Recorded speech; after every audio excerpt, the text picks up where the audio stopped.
আরেকটা বিষয় আমি এখানে বলতে চাই, আমি আমি শুরুতে বলতে চেয়েছিলাম বাট আমি ভুলে গেছিলাম, বলতে চেয়েছিলাম যে জাস্ট দুইটা পয়েন্ট দেখেন।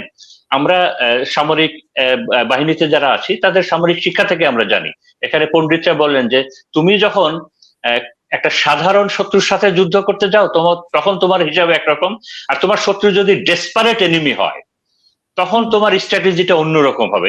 দুটো ডিফারেন্ট।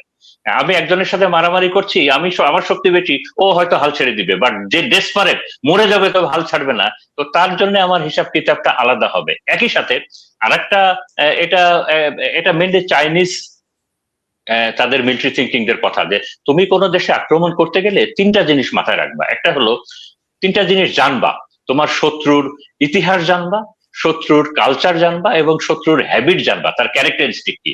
এই তিনটা জিনিস জেনে তারপরে তুমি যুদ্ধ যাবা, কারণ সব দেশের কালচার এবং ক্যারেক্টারিস্টিক একরকম না। পৃথিবীতে অনেক দেশ আছে, সুইডেন, সুইজারল্যান্ড এরকম, যে তারা বিভিন্ন বড় দেশ আক্রমণ করলে তারা বলেছে যে ভাই তোমাদের শক্তি বেশি, আমরা তোমাদের অনুগত থাকবো, তোমাদের টার্মস অ্যান্ড কন্ডিশনে মেনে চলবো, আমাদেরকে আমাদের জিনিসপত্র ধ্বংস করো না। বাট আবার অনেক দেশ আছে, এই প্যালেস্টাইনের মতো, আবার এই আপনার এই ইসের মতো, ইরানের মতো, কিংবা আফগানিস্তানের মতো, স্পার্তান যেটা ওল্ড গ্রিকে ছিল, এরকম যে আমরা মরে যাব তবুও স্যারেন্ডার করব না। তো এই বিষয়গুলো ইম্পর্টেন্ট, এই বিষয়গুলো ইম্পর্টেন্ট। তো যে কারণেই এই যুদ্ধে ট্রাম্পের হিসাব পত্রগুলা কাজ করছে না, তার স্ট্র্যাটেজি গুলা কাজ করছে না, স্ট্র্যাটেজি গুলা কাজ করছে না। এ কারণে ইউএস মিলিটারি থিঙ্কাররা বলছেন যে ট্রাম্পের আসলে কোনো প্ল্যান বি সি ডি এগুলো ছিল না স্ট্র্যাটেজিতে। কারণটা হলো আমেরিকার কখনো প্রয়োজন হয় নাই। তার এর আগে যে যুদ্ধগুলো করেছে ইরাকে কিংবা সিরিয়াতে কিংবা আফগানিস্তানে কিংবা লিবিয়াতে, মানে এগুলো এত বেশি অসম যুদ্ধ ছিল, ওই এক দুই রাতেই সে রেজাল্টটা নিয়ে নিয়েছে। আবার রিসেন্ট ভেনিজুয়েলাতে প্রেসিডেন্টকে তুলে নিল। এই সব বিষয়গুলো ট্রাম্প প্রশাসন এবং একই সাথে আমেরিকাকে অনেক বেশি কনফিডেন্ট এবং অনেক বেশি কি বলা যাবে যে অ্যারোগেন্ট করে ফেলে দিয়েছিল, যে বিষয়টা সেই ইরানে এখন সাফার করছে, যে বিষয়টা এখন সাফার করছে। আমি ট্রাম্পের যে ফ্রন্ট লাইন যেটা বলছিলাম, যে ফ্রন্ট লাইনের বিষয়ে আর একটা পয়েন্ট আমি তখন ভুলে গেছিলাম, যেটা বলছিলাম যে এই মুহূর্তে আপনারা মানে আমেরিকান বিভিন্ন চ্যানেল গুলো দেখলে টের পাবেন, ফক্স নিউজ বাদে, ফক্স নিউজটা রিপাবলিকান চ্যানেল, ও রিপাবলিকানদের ওন করে, যে এই মুহূর্তে ট্রাম্প প্রশাসন এবং ট্রাম্প প্রশাসনের মাঝে একটা বড় ধরনের বিভেদ দেখা দিছে। যে এইখানে ট্রাম্প প্রশাসনের, ইউএস অ্যাডমিনিস্ট্রেশনের একটা বড় অংশ মনে করে যে এই যুদ্ধটা ইসরায়েলের স্বার্থের জন্য আমেরিকা করছে। হ্যাঁ, এটা আমেরিকান যুদ্ধ না, ইসরায়েলের স্বার্থের জন্য আমেরিকা করছে।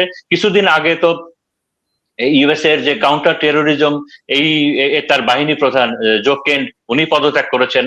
তো তুলসী গ্যাবার্ট সেও নিজে বলেছে যে না, ইসরায়েল থেকে ওই ধরনের কোনো eminent threat, Israel sorry Iran থেকে ওই ধরনের কোনো এমিনেন্ট থ্রেট ছিল না। তো এই আমেরিকান প্রশাসনের ভিতরে একটা বড় বিভেদ এখন প্রকাশ্যে চলে আসছেন, যে একটা গ্রুপ মনে করে যে না, এই যুদ্ধটা আমেরিকান যুদ্ধ না, এই যুদ্ধটা কোনোভাবেই আমেরিকান ইন্টারেস্ট সার্ভ করে না, এটা ইসরায়েলি ইন্টারেস্ট সার্ভ করে।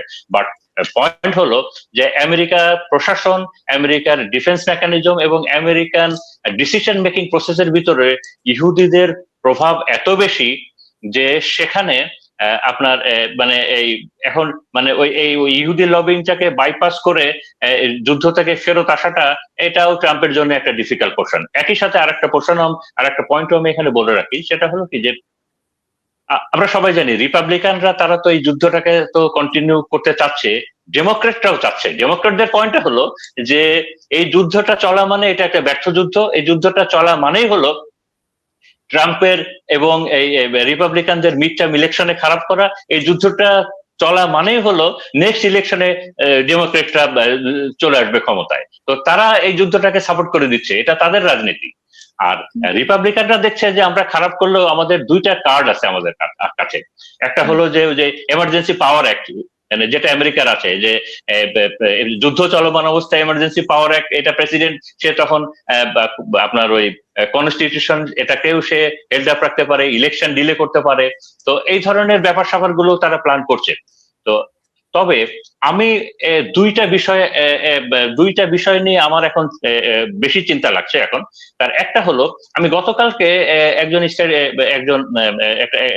একটা ওয়েস্টার্ন একটা থিঙ্কার, একটা মিলিটারি থিঙ্কার, তার কথাটা শুনলাম, যেটা যে ইসরায়েল তো ডেসপারেটলি চেষ্টা করছে যে মিডিল ইস্টের দেশগুলো যেন যে কোনো ভাবে এই যুদ্ধে জড়ায় ইরানের সাথে। বিশেষ করে তারা সৌদি আরবকে বিভিন্ন ভাবে পুশ করছে এই যুদ্ধের জন্য।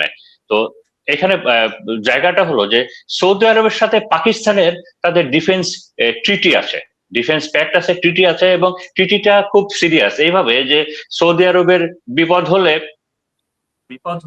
অবশ্যই পাকিস্তান যুদ্ধ করবে সৌদি আরবের পক্ষে, আবার পাকিস্তান আক্রান্ত হলেও সৌদি আরব পাকিস্তানের সাথে যুদ্ধ করবে। তো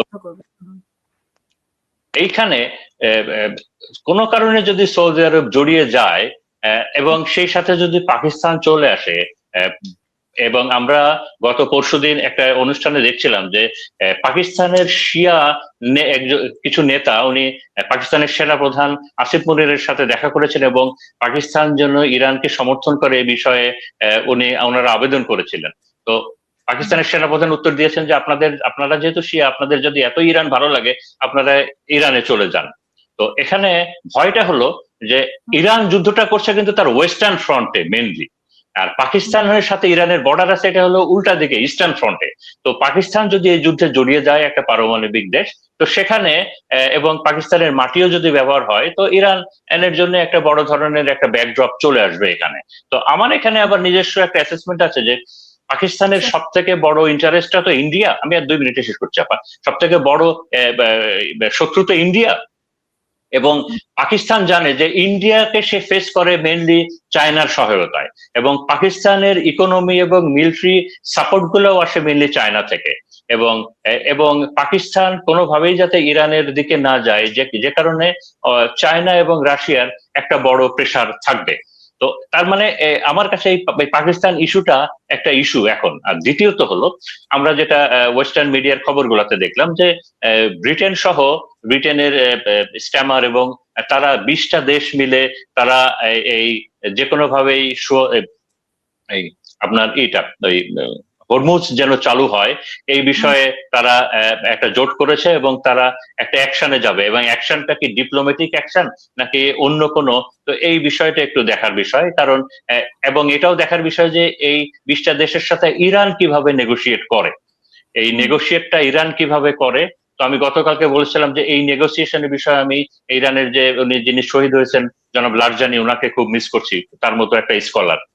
তো এখন আমি এই বলে শেষ করব, প্রথমত যে এই যুদ্ধে এই যুদ্ধটা চালিয়ে নেওয়ার কোনো ক্ষমতা এই পৃথিবীর ইকোনমির নাই 15 দিনের বেশি, এটা বড় বড় ইকোনমিস্টরা বলছেন, এবং আমেরিকারও নাই। এবং আমরা জানি যে মিডিল ইস্ট থেকে আমেরিকার সকল বড় বড় প্রতিষ্ঠানের ভিতরে যেমন অ্যামাজন আছে, মাইক্রোসফট আছে, এনভিডিয়া আছে, এরকম সকল বড় প্রতিষ্ঠান মিডিল ইস্ট থেকে তারা চলে গেছে। এবং আপনারা খেয়াল করবেন এই যুদ্ধ চলমান হলে আগামী 15-20 দিনের ভিতরে ইউএসএ তে প্রচুর জব ছাঁটাই শুরু হবে আর কি। তো তার মানে এই যুদ্ধটা কন্টিনিউ করার ক্ষমতা 15 দিনের বেশি ইউএস এর নাই। আর একই সাথে আমার বিশ্বাস এবং আমার পড়াশোনায় বলে যে ইউএসএ এই যুদ্ধতে সে পারমাণবিক কোনোভাবেই ব্যবহার করবে না, এটা কোনো হিসাবে বলে না। এর বড় কারণটা হলো যাদের কাছে পারমাণবিক অস্ত্র আছে, এটা একটা তাবুর মতো, যেটা আমার কাছে আছে কিন্তু এটা ভয় দেখাবো কিন্তু এটা ব্যবহার করব না। হিরোশিমা নাগাসাকিতে ইউএসএ করেছিল, কিন্তু তার জন্য এখনো তাদেরকে নিন্দা জানাতে হয়। আর এটা 2026, এই 2026-এ অনেক দেশের কাছে নিউক্লিয়ার পাওয়ার আছে, শুধু ওই সুপার পাওয়ার 5টা না, তার বাইরেও ইন্ডিয়ার আছে, পাকিস্তানের আছে, ইসরায়েলের আছে, আপনার উত্তর কোরিয়ার আছে, আবার অনেকে বলে যে অস্ট্রেলিয়ার আছে, ইভেন নাইজেরিয়ারও আছে। তো এই ইরানের মাটিতে নিউক্লিয়ার দেওয়া মানে আপনার নিক্ষেপ করা মানে রাশিয়ার জন্য ইউক্রেনে নিউক্লিয়ার ইউজ করা হালাল হয়ে যায়। তো একবার আপনি ওই টাবুটা ভেঙে দিচ্ছেন। একই সাথে ইরান এত বড় একটা দেশ যে সে 7 থেকে 10টা নিউক্লিয়ার অ্যাটাক সে অ্যাবজর্ব করার ক্যাপাবিলিটি তার আছে, এত বড় একটা দেশ। তো একবার নিউক্লিয়ারটা করে ফেললে ওই ডেসপারেট, ওই বিধ্বংসী ইরানকে আপনি আর কোনোভাবে সামলাইতে পারবেন না। এবং সে জানে সে মিডিল ইস্টকে, সে যদি মরে সে মিডিল ইস্টকে নিয়েই মরবে।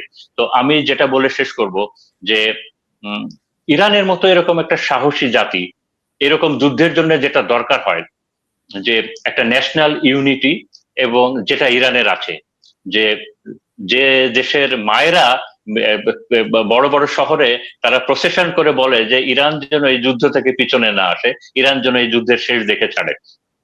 এবং যে দেশের মানুষ তাদের কালচারকে এত ওন করে যে কালচারকে সেভ করার জন্য তারা জীবন দিতে পারে। তো ইরানের ইরান তো শেষ বিন্দু, তাদের জন্য এটা তো সার্ভাইভালের যুদ্ধ, তাদের জন্য এটা তাদের সার্বভৌমত্ব রক্ষার যুদ্ধ, তাদের জন্য এটা তাদের আইডেন্টিটি রক্ষার যুদ্ধ। তো তারা শেষ বিন্দু দিয়ে লড়ে যাবে। তো এরকম একটা যুদ্ধ যে তারা লড়ে যাচ্ছে। এবং আমরা, আমি ব্যক্তিগতভাবে আমার মাথা এবং মন সবকিছু দিয়ে আমি ইরানের সাথে আছি, এবং ইরানের স্ট্র্যাটেজি কাজ করে যাচ্ছে। আমার বিচারে ইরানের স্ট্র্যাটেজি কাজ করে যাচ্ছে, এবং আমি ইরানের বিজয় দেখতে পাচ্ছি। Thank you.